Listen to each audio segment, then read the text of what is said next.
नमस्कार मित्रांनो, एक्झाम जागर या एज्युकेशन यूट्यूब प्लॅटफॉर्मवर तुम्हा सर्वांचं पुन्हा एकदा स्वागत आहे. मित्रांनो, या आधीच्या सत्रामध्ये तुम्हाला एक प्रश्न विचारला होता आणि प्रश्न काय होता, तर ब्रिक्स न्यू डेव्हलपमेंट बँकेच्या अध्यक्षपदी कोणाची नियुक्ती करण्यात आली आहे. तर आता या ब्रिक्स न्यू डेव्हलपमेंट बँकेच्या अध्यक्षपदी डिल्मा वाना रोसेफ यांची नियुक्ती करण्यात आलेली आहे. तसेच आता या डिल्मा वाना रोसेफ आहेत या ब्राझील या देशाच्या नागरिक आहेत आणि त्यांनी 2011 ते 2016 पर्यंत 2 वेळा ब्राझीलचे राष्ट्रपती म्हणून देखील कार्य केलेलं आहे. बरं, मग आता ही जी ब्रिक्स बँक आहे याचे पहिले अध्यक्ष कोण होते, तर केवी कामत हे पहिले अध्यक्ष होते, मार्कोस ट्रायोजो हे दुसरे अध्यक्ष होते आणि आता डिल्मा वाना रोसेफ या तिसऱ्या अध्यक्षा बनलेल्या आहेत. आणि आता आजच्या सत्राचा पहिला प्रश्न पहा, खालीलपैकी कोणाला युनिव्हर्सिटी ऑफ टेक्सास ॲट डेलासद्वारे लाईफ टाईम अचिव्हमेंट अवॉर्डने सन्मानित करण्यात आले आहे. तर आता नुकतेच टेक्सास विद्यापीठाद्वारे नवीन जिंदल यांना लाईफ टाईम अचिव्हमेंट अवॉर्डने सन्मानित करण्यात आलेला आहे. हा पुरस्कार त्यांना कशासाठी देण्यात आलेला आहे, तर उद्योग, राजकारण आणि शिक्षण क्षेत्रातील त्यांच्या अनुकरणीय योगदानासाठी त्यांना हा पुरस्कार देण्यात आलेला आहे. आणि आता प्रश्न महत्वाचा का आहे, तर असा पुरस्कार मिळवणारे ते ह्या विद्यापीठाच्या इतिहासातील दुसरेच व्यक्ती ठरलेले आहेत. त्यांच्या आधी अमेरिकन तुर्की जीवशास्त्रज्ञ ज्यांना रसायनशास्त्रातील नोबेल पारितोषिक मिळाले होते असे अजित शंकर यांना या पुरस्काराने सन्मानित करण्यात आलं होतं. आणि आता त्यांच्यानंतर नवीन जिंदाल यांना हा लाईफ टाईम अचिव्हमेंट अवॉर्ड देण्यात आलेला आहे. तसेच आता हे जे नवीन जिंदाल आहेत यांनी 1992 मध्ये डॅलास येथील टेक्सास विद्यापीठामधून व्यवस्थापनामध्ये पोस्ट ग्रॅज्युएशन केलेलं आहे. आणि नवीन जिंदाल यांच्याविषयीचा इंटरेस्टिंग फॅक्ट म्हणजे यांच्याच प्रयत्नामुळे आता आपल्याला देशभरामध्ये तिरंगा फडकवण्याचा अधिकार मिळालेला आहे. कारण ज्यावेळेस ते 1992 मध्ये भारतात आले होते त्यावेळेस काही विशिष्ट दिवशीच नागरिकांना झेंडा फडकवण्याचा अधिकार होता, पण यांनी 10 वर्ष कायदेशीर लढाई देऊन सर्व नागरिकांना सर्व दिवशी झेंडा फडकवण्याचा अधिकार मिळवून दिलेला आहे. यांच्याविषयीचा हा फॅक्ट लक्षात राहू द्या. तसेच याआधी सुद्धा काही महत्त्वाचे पुरस्कार देण्यात आलेले आहेत, ते सुद्धा आपण एकदा रिवाइज करून घेऊया. तर पहा, 2023 साठीचा एबेल पुरस्कार लुईस कॅप्रेली यांना देण्यात आलेला आहे. सर्वोत्कृष्ट उद्योजक पुरस्काराने सज्जन जिंदाल यांना सन्मानित करण्यात आलेला आहे. मार्कोनी पुरस्कार हरी बालकृष्णन. 2019 साठीचा संगीत नाटक अकादमी पुरस्कार प्रेम कुमार मल्लिक. मातृभूमी बुक ऑफ द इयर पुरस्कार पेगी मोहन. महाराष्ट्र भूषण पुरस्कार दत्तात्रय उर्फ आप्पासाहेब धर्माधिकारी. युनेस्को आंतरराष्ट्रीय मातृभाषा पुरस्कार महेंद्र कुमार मिश्रा. आणि सरस्वती हा सन्मान शिवशंकर यांना त्यांना त्यांच्या सूर्यवंशम या पुस्तकासाठी देण्यात आलेला आहे. तर आता प्रश्न क्रमांक दुसरा पहा, आता भारतामध्ये पहिल्यांदाच बॉक्साईट CRM तयार करण्यात आलेला आहे. तर आता या बॉक्साईट CRM ला काय नाव देण्यात आलेलं आहे, तर आता या बॉक्साईट CRM ला बार्क B1210 असे नाव देण्यात आलेलं आहे. काय नाव आहे, तर बार्क B1210 हे या बॉक्साईट CRM ला नाव देण्यात आलेलं आहे. तसेच आता हे जे बॉक्साईट CRM आहे हे कोणाद्वारे विकसित करण्यात आलेलं आहे, तर नॅशनल ॲल्युमिनियम कंपनी लिमिटेडने भाभा अणुसंशोधन केंद्र म्हणजेच बार्कच्या सहकार्याने या बॉक्साईट CRM ची निर्मिती केलेली आहे. याबरोबरच आता हे जे बॉक्साईट CRM आहे हे भारतातील अशा प्रकारचे पहिले तर जगातील 5वे CRM ठरलेलं आहे. आणि मित्रांनो, हे जे CRM आहे याचं फुल फॉर्म काय आहे, तर सर्टिफाईड रेफरन्स मटेरियल असे याचं पूर्ण स्वरूप आहे.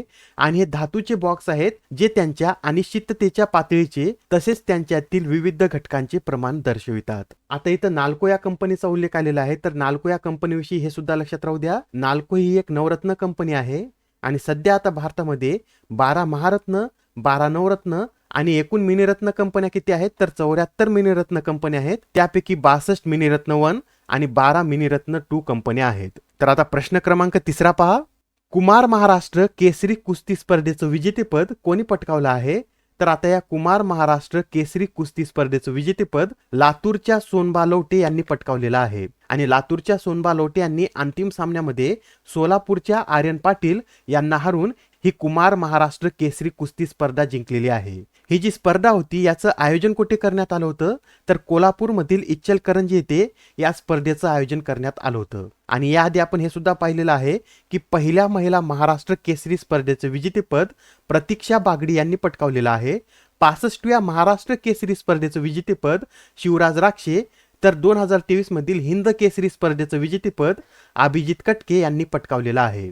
आता प्रश्न क्रमांक 4 पहा, दीनदयाल उपाध्याय कौशल्य योजनेअंतर्गत कोणत्या उपक्रमाची सुरुवात करण्यात आली आहे, तर आता या दीनदयाल उपाध्याय कौशल्य योजनेअंतर्गत कॅप्टिव्ह एम्प्लॉयमेंट या उपक्रमाची सुरुवात करण्यात आलेली आहे. हा जो उपक्रम आहे याची सुरुवात केंद्रीय मंत्री श्री गिरिराज सिंह यांनी केलेली आहे. तसेच या उपक्रमाअंतर्गत काय केलं जाणार आहे तर गरीब ग्रामीण तरुणांना कौशल्य देण्यासाठी हा कॅप्टिव्ह एम्प्लॉयमेंट उपक्रम सुरू केलेला आहे. या उपक्रमाअंतर्गत उमेदवारांना प्रशिक्षणानंतर किमान 10,000 रुपयाच्या CTC सह प्लेसमेंटची हमी सुद्धा देण्यात येत आहे. आणि याबरोबरच आता ही जी दीनदयाल उपाध्याय कौशल्य योजना आहे याविषयी सुद्धा आपण थोडक्यात माहिती पाहून घेऊया.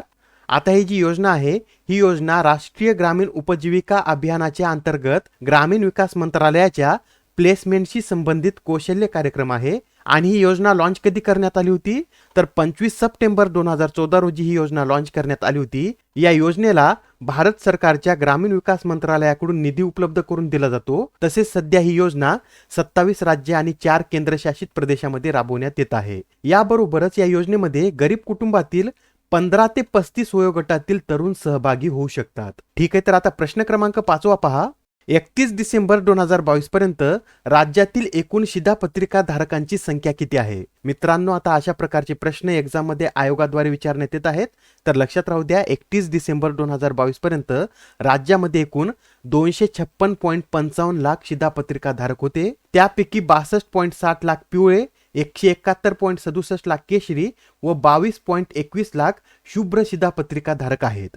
तसेच राष्ट्रीय अन्न सुरक्षा अधिनियमाअंतर्गत समाविष्ट एकूण 154.31 लाख पात्र शिधापत्रिका धारकांपैकी 99.9% शिधापत्रिका धारकांची आधार जोडणी करण्यात आलेली आहे. व भारत सरकारद्वारे one nation one ration card योजना सुरू करण्यात आलेली आहे. आणि तेव्हापासून डिसेंबर 2022 पर्यंत महाराष्ट्रातील 0.39 लाख शिधापत्रिका धारकांनी इतर राज्यातून आणि इतर राज्यातील 2.13 लाख शिधापत्रिका धारकांनी महाराष्ट्रातून अन्नधान्याची उचल केलेली आहे. आणि तसेच याबरोबर हे सुद्धा नोट करून घ्या, 2022-23 मध्ये राष्ट्रीय अन्न सुरक्षा अधिनियम 2013 अंतर्गत अंत्योदय अन्न योजना व प्राधान्य कुटुंब शिधापत्रिका धारकांना तसेच आवर्षण प्रवण 14 जिल्ह्यातील दारिद्र्य रेषेवरील केशरी शिधापत्रिका धारक शेतकऱ्यांना दिवाळीनिमित्त 1 किलो रवा, 1 किलो चना डाळ, 1 किलो साखर व 1 लिटर पाम तेल या 4 शिधा वस्तूंचा समावेश असलेल्या 100 रुपये प्रति संच मूल्याच्या शिधा संचाचे वितरण करण्यात आलेले आहे. लक्षात राहू द्या, या संचामध्ये काय काय होतं तर यामध्ये 1 किलो रवा, 1 किलो चना डाळ, 1 किलो साखर व 1 लिटर पाम तेल याचा यामध्ये समावेश होता. मित्रांनो, यावर तुम्हाला येणाऱ्या एक्झाम मध्ये प्रश्न विचारला जाऊ शकतो, तर यामधील एवढे पॉइंट लक्षात राहू द्या. आणि आता प्रश्न क्रमांक 6 पहा. मित्रांनो, आता नुकतेच निवडणूक आयोगाने कर्नाटक राज्यातील निवडणुकांची घोषणा केलेली आहे. तर आता कर्नाटक राज्यात किती टप्प्यामध्ये मतदान होणार आहे? तर आता कर्नाटक राज्यामध्ये एका टप्प्यामध्ये मतदान होणार आहे. आणि ते कधी होणार आहे तर 10 मे रोजी हे मतदान होणार आहे आणि 13 मे रोजी मतमोजणी होणार आहे. आता या कर्नाटक राज्याच्या विधानसभेमध्ये एकूण किती जागा आहेत तर 224 इतक्या जागा आहेत. तसेच कर्नाटक या राज्याविषयी हे सुद्धा लक्षात राहू द्या, कर्नाटकचे राज्यपाल कोण आहेत तर थावरचंद गहलोत हे कर्नाटकचे राज्यपाल आहेत. आणि कर्नाटकमध्ये 5 नॅशनल पार्क आहेत. आणि ते कोणकोणते तर Bannerghatta national park, Bandipur national park, Nagarhole national park, Kudremukh national park आणि मुद्दुमलाई नॅशनल पार्क हे कर्नाटक या राज्यामध्ये स्थित आहेत. आता हा प्रश्न पहा, यामध्ये काय विचारलेला आहे, कोणत्या देशाने घातक मार्बर्ग विषाणू रोगाचा उद्रेक जाहीर केला आहे? तर आता टांझानिया या देशामध्ये मार्बर्ग विषाणूचा उद्रेक झालेला आहे. हा जो मार्बर्ग विषाणू आहे यामुळे येथे 5 लोकांचा मृत्यू देखील झालेला आहे. त्यामुळे टांझानियातील सरकारने उत्तर पश्चिम कागेरा प्रदेशाला महामारी क्षेत्र म्हणून देखील घोषित केलेला आहे. आता हे जे मार्बर्ग विषाणू आहे याला मार्बर्ग असं का नाव देण्यात आलेलं आहे तर जर्मनीतील मार्बर्ग मध्ये 1967 मध्ये हा विषाणू प्रथम आढळला होता. त्यासाठी या शहराच्या नावावरून या विषाणूला मार्बर्ग असं नाव देण्यात आलेलं आहे. आणि हा विषाणू कोणत्या प्राण्यामुळे पसरतो तर फळ खाणाऱ्या वटवाघळामुळे हा विषाणू पसरतो. तसेच या विषाणूची लागण झाल्यानंतर योग्य उपचार झाले नाहीत तर 10 दिवसामध्येच व्यक्तीचा मृत्यू होतो. आणि या विषाणूची लागण झाल्यानंतरचा मृत्यू दर किती आहे तर 24 ते 88% इतका यामधील मृत्यू दर आहे. आता प्रश्न क्रमांक 8 पहा. आता या प्रश्नामध्ये काय विचारलेलं आहे तर खालीलपैकी कोणाचा Premier League Hall of Fame मध्ये समावेश करण्यात आलेला आहे? तर आता या Premier League Hall of Fame मध्ये ॲलेक्स फर्ग्युसन आणि आर्सेन वेंगर यांचा समावेश करण्यात आलेला आहे. म्हणजेच या प्रश्नाचं योग्य उत्तर काय आहे तर पर्याय क्रमांक 4 हे या प्रश्नाचं योग्य उत्तर आहे. आणि आता जे ॲलेक्स फर्ग्युसन आहेत हे मँचेस्टर युनायटेडचे माजी व्यवस्थापक आहेत, तर आर्सेन वेंगर हे आर्सेनलचे माजी व्यवस्थापक आहेत. आणि आता प्रथमच या Premier League Hall of Fame मध्ये व्यवस्थापकांचा समावेश करण्यात आलेला आहे. आता प्रश्न क्रमांक 9 पहा. कोणत्या राज्यामध्ये 30 मार्च हा स्थापना दिवस म्हणून साजरा केला जातो? तर 30 मार्च हा दिवस राजस्थान या राज्यामध्ये स्थापना दिवस म्हणून साजरा केला जातो. आणि यावेळेसचा हा राजस्थानचा 74वा स्थापना दिवस होता. आणि 30 मार्च रोजीच राजस्थानमध्ये स्थापना दिवस का साजरा केला जातो? तर 30 मार्च 1949 रोजी जोधपूर, जयपूर, जैसलमेर आणि बिकानेर या संस्थानाचे विलिनीकरण होऊन ग्रेटर राजस्थान संघ स्थापन झाला होता. त्यासाठी 30 मार्च हा दिवस राजस्थानमध्ये स्थापना दिवस म्हणून साजरा केला जातो. आता आपण राजस्थान या राज्याविषयी बोलत आहोत, तर याविषयी हे सुद्धा लक्षात राहू द्या. राजस्थानचे राज्यपाल कोण आहेत?